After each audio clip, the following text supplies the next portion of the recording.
Вот такой замечательный камин я сделала из старого шкафа. А вот и он. Берем книжный шкаф. Ну, такой подойдет идеально, 30 сантиметров. Отмеряем высоту, которую хотим. И отпиливаем. Убираем все неровности. Вот так вот. Откручиваем старые крепления. На них у меня ушло много времени. Шкаф советский держится прочно. С помощью саморезов я закрепила уголки. А от полок сделала боковые стенки. Вот так у меня получилось.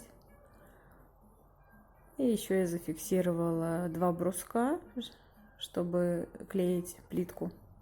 С помощью плитки гипсовой я и начала его декорировать. Посмотрите, как здорово получается. Отпиливать нужно по размеру. Половина шкафа готова. И приступаем к отделке внутри. Внутри я размещу зеркала из Икеи.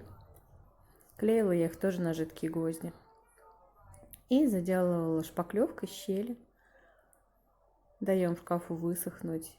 И берем верхнюю столешницу. Вот такая красота получилась. Так смотрится в моем интерьере камин. Внутри я положила гирлянду, но можно ставить свечи. Такая красота у меня была.